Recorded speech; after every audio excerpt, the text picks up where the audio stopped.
What up, nation? Welcome to another edition of the Wise Take MLB DFS Wise Stream. CK013 here. You can find me on Twitter at CK_013. And I, of course, am joined by the GOAT, the true OG, known to many of you as Paulie D. You can find him on Twitter at Paulie with 8 D's. What's happening, Paulie? What's happening, man? Same old shit, man. You know, a typical Monday after NFL. You know, it's like you just partied all weekend. Now you're like on the come down, and you got a little something to pick you up. You got a little pick me up and some MLB action, some Monday Night Football, but still kind of hungover. You know what I'm saying? Just a little hungover from the football madness, research, everything. Just, you know what I mean? You had a pretty good football week. It does take a toll on you, the football week of research, because you could just keep going, like next thing you know, it's 5 a.m. on Sunday morning, you've been up all night, and you're like, if I don't go to sleep now, I'm going to miss kickoff, but you can still keep going, and you probably did that the night before, too, on Friday, it's like these 13-game slates are massive. We got another one this week, and we got injuries everywhere, so it's going to be like, value galore this week, but we're still on last week. I won't jump ahead. But we are, though. So we are, but we aren't. We is, but we ain't. We will be tonight. We will be. At 7 p.m., Paulie D and myself will bring you some showdown action, Monday Night Football, do a little show, breaking it down, dirty style, all day. Appreciate those of you in the chat. Funny videos. Let's get some dirties. I love it. I love when I see the nation use the lingo. Just makes you feel like, you know what? This is a fucking community, motherfuckers, right here, man. Just a community of dirty doers. You know what I mean? Andy Stark says the dirt needs to get done. Dirt cheap, yes sir. Stephen B hit the like button. Stephen always coming through. He knows what to say. He always knows what to say to get into my heart. You know what I mean? He always knows what to say. Hit that like button if you haven't already. We appreciate you guys, nation.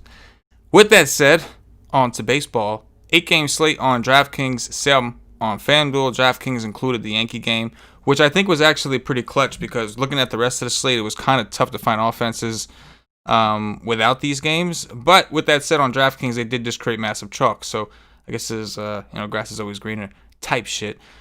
With that said, we're going to start off with pitching as we always do. We got Jacob deGrom headlining with Luis Castillo as a couple of spend-ups to consider. Paul, you interested in either of those? And who else are you trying to spend up on? Yeah. I think that's a nice cheap price tag on Jacob deGrom. I think last time he was on the thing, he was like 11-7 and ended up getting injured in like the first inning or something along those lines. So, any restrictions on deGrom? No, he avoided the IL. Like the Mets are in desperation mode. I mean, they would only make it by a long shot. But this is the point where they should be trying. I think that's the reason deGrom didn't go to the IL is because they're like, hey man, we kind of. So evidently he feels well enough to pitch, right? Because you don't want to risk, for this. Like your odds aren't that great of making it. So it's just, it's like great enough where you want your best player playing, but not great enough to where if he was in any significant danger of injury, you would play him. I mean, they gave Michael Conforto the day off today, so that shows you where they're at. Gotcha. Okay. But yeah, I like the two of them up there. 9-5 for Adam Wainwright. For the love of God. I mean, the Royals have been so bad, though. Coincidentally, last time he saw them, basically a month ago, they did kind of get to him. He didn't have a good performance, but he had two pretty nice ones in between. I'm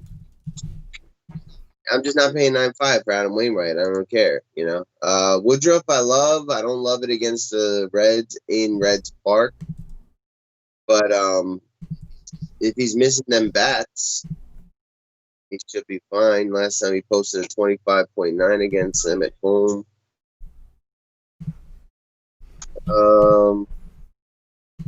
Let me see something. Tell me something, bro. Let's take a look at that lineup. Yeah, lineup, though. Yeah. Pretty powerful. That's a pretty solid Reds lineup. That Brewers one looks fairly ugly outside of Yelich and Ryan Braun, who's hot. So I'm going to lean on Castillo. The two guys up top, for the 9K guys. Damn, that was your hold. Gave me the freeze action, bro. I was watching on the Yeah. screen when you held up, like I froze, like on the thing. Wild, bro. Wild, bro. Yeah, I think like DeGrom, if you can fit him, he'll be popular as fuck. Hey, for good reason, right? He's got the ceiling. The Rays are like fifth in strikeouts to righties so far this year. They're striking out a ton. They've been bad. It's like cool in the northeast of this area, City Field. So everything lines up. DeGrom always pitches better at home, whatever. So I'm fine with him if you can afford him. On DraftKings, it may be a little tougher because of the Yankee prices and all that, and the lack of SP2s, I guess, that are cheap. But yeah, I'm good with DeGrom, definitely in cash. Castillo, I'm fine with in tournaments. The main difference at the end, as far as xFIP strikeout rate, I mean, DeGrom has an absurd 21.5 swinging strike rate. That's just craziness. Like, that's just 21.5, just wild. But Castillo's is good too at like 15, which is normally an elite number. But after I just talked about DeGrom, it sounds like shit. But still, the main difference is the walk rate. So if Castillo's going to walk some dudes, it's going to fuck up his pitch count. It's going to mess up his ceiling. But they both have phenomenal strikeout upside. Castillo against the Brewers, the number 2 team in strikeouts to righties this year. It's worth a shot, I think, at least a little, right, to try some Castillo over DeGrom. Or come down to Dirty Town in the mid-tier. The mid-tier is where I think there's a few guys that are worth taking shots on. You mentioned Woodruff. I'm good with Woodruff as well.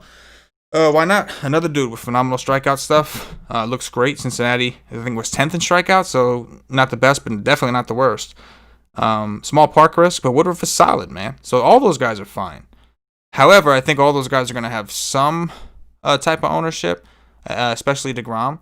Talk to me about the guys below Woodruff, starting with Lance McCullers, who I think is projected to be the highest owned against Seattle.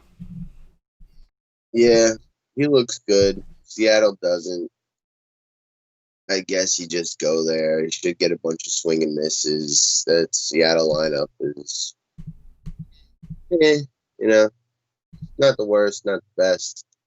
Nothing you really worry about. I think you can pitch McCullers. I think there's merit to the leverage against them, as Seattle leverage stacks have kind of paid off all year long at this point.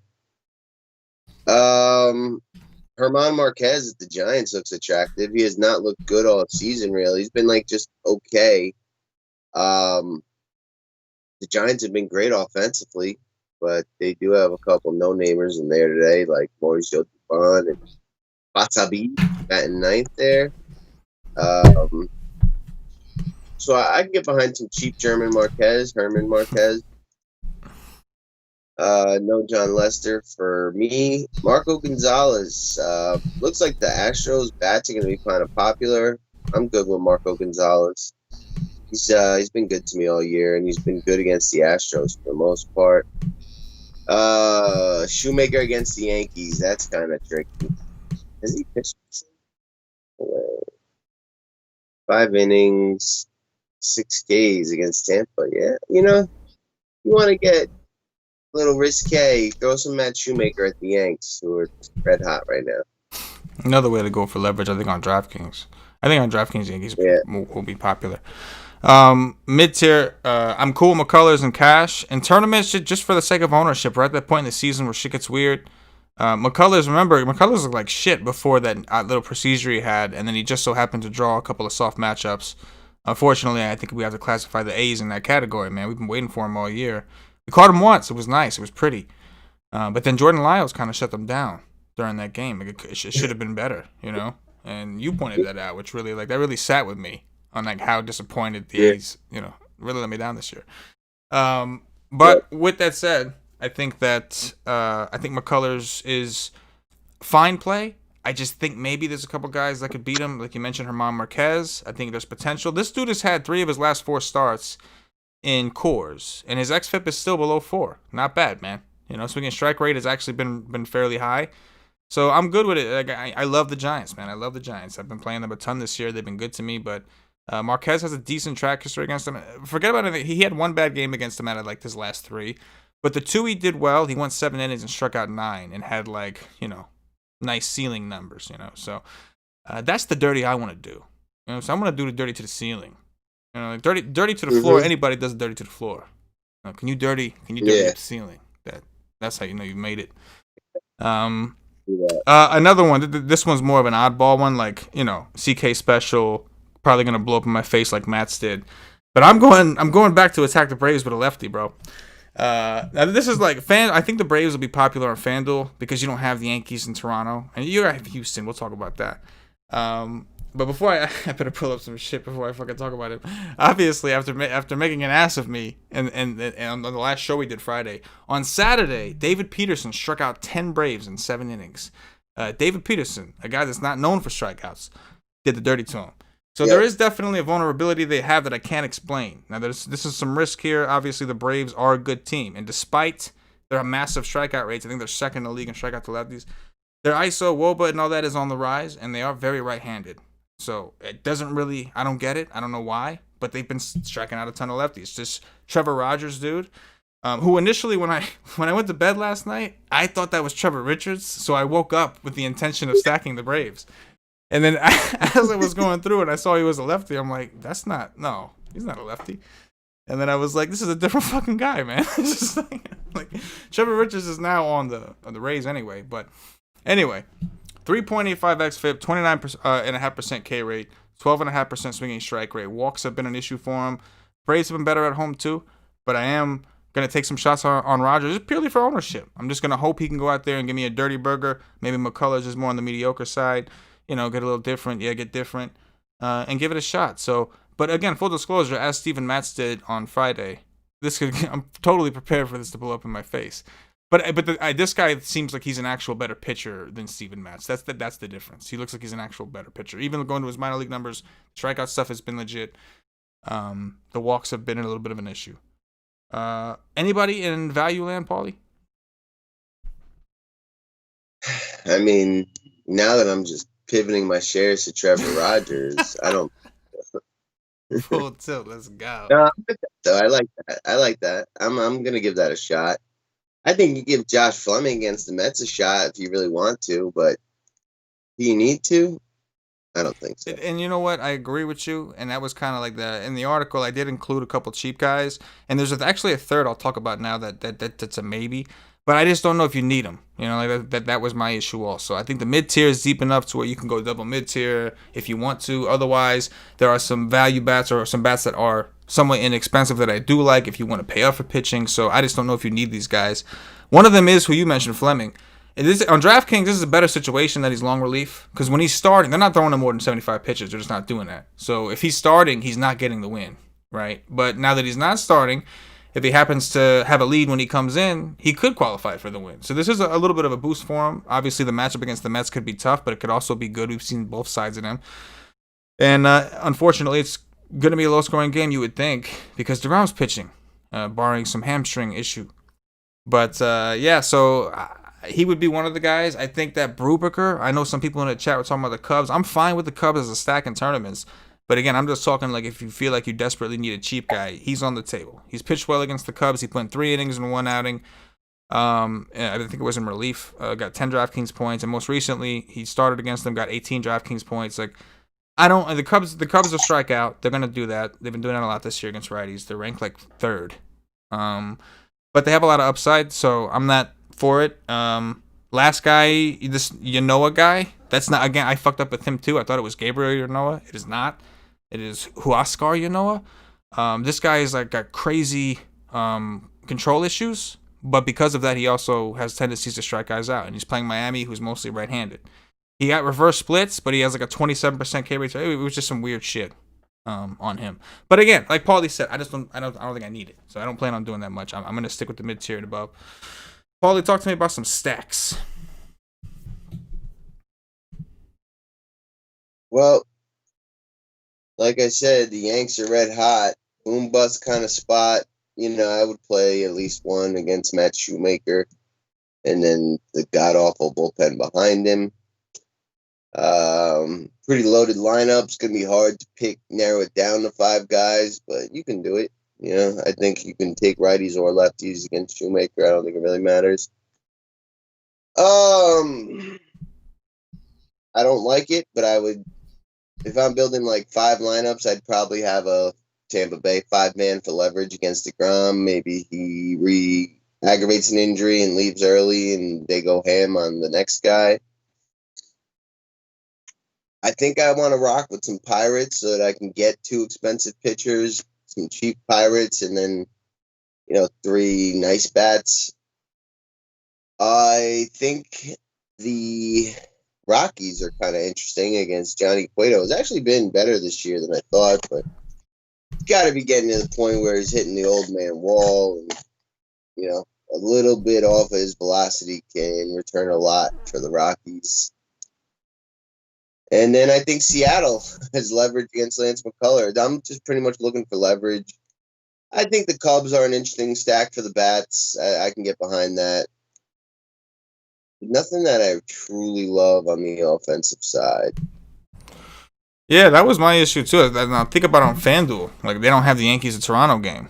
I mean, the Yankees in Toronto, I like both sides. The Yankees are going to be very hard to stack the guys you want and really get the right pitchers unless you have a value guys to mix in. But I like them, right? This park has been super hitter friendly. The Yankees been better at home. They have a history of doing that. But this park is even more hitter friendly than Yankee Stadium. So it's like, something's got to give here against Shoemaker. However, the Yankees have struggled on the road. With that said, Toronto is going up against Michael King, who's pitched mostly in relief this year and has like a 1.88 home run per 9. And now you put him in this ballpark, things can get a little interesting. So I do like Toronto for show on DraftKings. That covers the DraftKings only portion. On FanDuel and on DraftKings also, I like the St. Louis Cardinals. I think that this guy, I keep forgetting his name. Hernandez? I think it's Hernandez. Carlos Hernandez. Yes, that guy. He's not good, and we haven't had a big sample of him, but he hasn't looked very good. He's really struggled against lefties. The Cardinals actually do have a pretty good amount of lefties here. So Royals bullpen has actually been better lately, but I think the Cardinals, just on ownership, just going to be really low owned. Just don't think a ton of people are going to play them. They're not cheap enough to where people are obviously going to play them because they fit, but they're cheap enough to where if you just are reasonable and use a couple value pieces, you can comfortably fit them in. So I do like them. And I was struggling for offenses too. I mean, I actually like the Houston side. I know you mentioned Marco Gonzalez, so I think this could definitely go either way. But Marco Gonzalez's history against Houston overall has not been great from a fantasy perspective. I think the highest he's thrown against them is 9 DraftKings points. Some of the Cardinals, some of the Astros have fit him well. Some have struggled. I think Bregman's done really well. Altuve's done well. However, Altuve has had significant splits with cheating and non-cheating years. He's been pretty bad since he's been busted cheating. With that said, though, it's more about if they can at least stay alive, and they're a very tough team to strike out. I think once they get into the Mariner bullpen, dirties can be done. The Mariners have the highest ranked, highest xFIP. Bullpen has the highest xFIP in the league. I think I'm more than that fucked up. But you guys know what I mean, do dirties. I don't have much of this one. I wasn't thinking too hard. I didn't put it in the article, but I think the Rockies are interesting. Like, the Giants bullpen's been bad, and I'm not totally sold on Cueto either. Like, just looking at his numbers, his xFIP's is creeping back up. He's really struggled against lefties.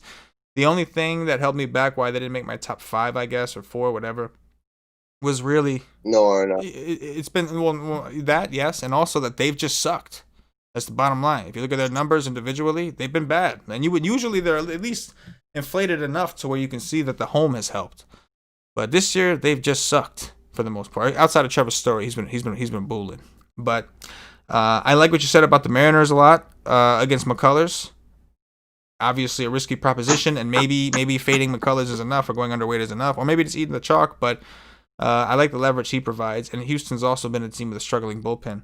So there's a lot to enough to like, but you kind of have to talk yourself into it. There's nothing outside of the Toronto Yankee situation, which is already a turnoff because you're kind of worried about the ownership there.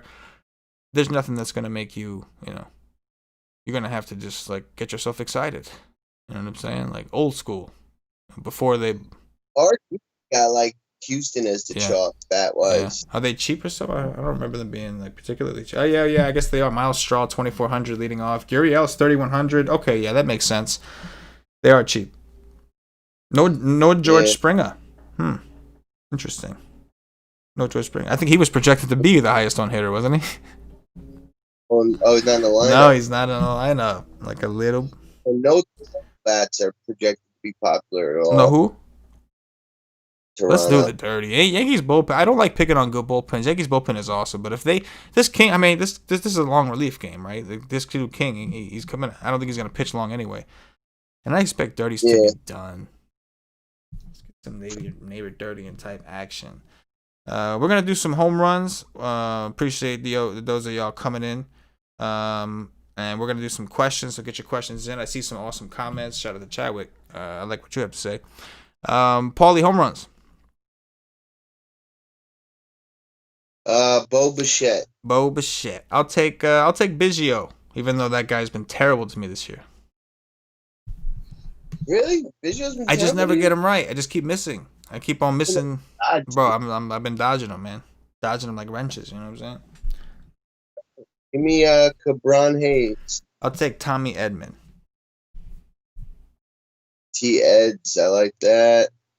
And I will go with Lourdes Gurriel. Okay, I could take that.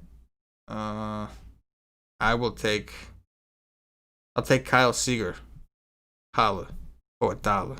That one I just pulled out of my ass, but something felt funny when I went by his name, so I was just like, yeah, I'm going to roll with it. I think that's instinct right there, son. When you feel that tingling.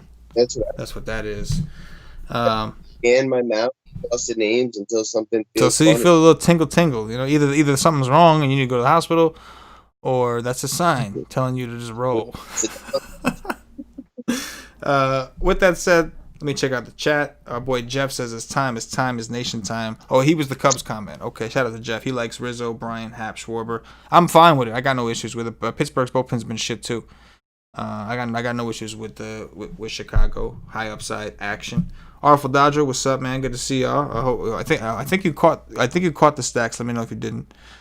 Boy Chadwick, he says, "Yo, are we stacking against McCullers tonight? Check his road splits." Yeah, I like that. Yeah, I really do. Cause fuck that guy, and the whole industry is gonna be on him, which makes me want to stack against him even more. They got to be back in Seattle. They're in Seattle now, right? I mean, the Seahawks played last night. They got to be back in Seattle, right? Okay, yeah. Good. Just checking. How does that have to do with anything? Well, he's talking about his road splits, but what if he remembered for a minute they were playing in San Diego because the air quality was too shitty? So it's like, what if that was like not really? That was just conspiracy shit, but it's not really a road game. But this is a road game. He's in Seattle, so yeah, I like it. I like it, man. Leverage this late in the season. I like it. I do. I like it like that. I do. Funny videos. Who would you stack for Toronto and Cardinals? Stack for Toronto and Cardinals. All right, Toronto. Everybody but Kirk and Travis Shaw. You know, I like VR, but he's batting 8th on the road. Vlad, Grichuk, Teo, Lourdes Gurriel, Bichette, Biggio, with Bichette, Gurriel, Teo being my favorite 3. And then for the Cardinals, it's always Tommy Edman. It's always Brad Miller.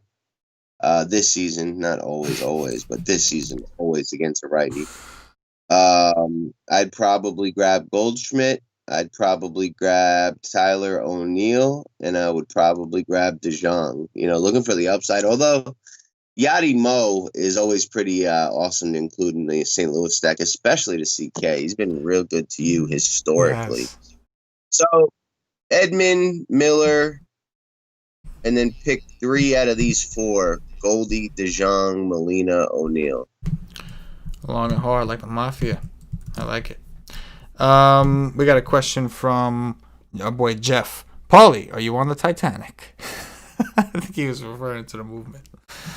Artful Dodger, how do y'all feel about Pirates Cub stacks? Pirates Cub stacks. So yeah, I can dig it. The Pirates aspect, you know, John Lester is really not very good anymore, and their bullpen's trash, and the Pirates' bats are cheap as shit, so it'll allow you to go get it DeGrom and maybe fit a Blue Jays stack or a Yankees. And the Cubs stack against Brubaker, he's just a decent righty that I think I wouldn't be shocked to see them get off. It is a pitcher's park, but they got the pop, so I'm all right with it. Definitely be very, very low owned. You don't have to get really different anywhere else if you do that. So load up on the best pitchers on the slate in that case. Oh yeah, no, yeah, agreed though. Solera's back tonight. Dirt cheap 2,800 from Tony A. More gems from Tony A. I dig that. Digging it. More gems. Yeah. I like it. Jeff says, smash the like button. We appreciate you, Jeff. Where the beer and Sig tonight, Paulie D? Oh, okay, Jeff's asking, where's the beer and Sig tonight, Paulie D? That's some late night shit, man. Yeah. That's late night shit with Paulie D. Yeah. One show, 7 o'clock. That's it. That's it. That's gonna do it for us, nation. We're gonna get out of here. Appreciate those of you hitting the like button. Means a lot to us, helps us out. First look show tomorrow, NFL show later today for the Monday Night Football. Paulie, anything in closing before we get up out of here? Nah, that's it. I'll talk to you at football time. I gotta go run and do some work, and then I'll get back at you. For Paulie, for myself, the entire White Stick Nation, as always, good luck. Yeah.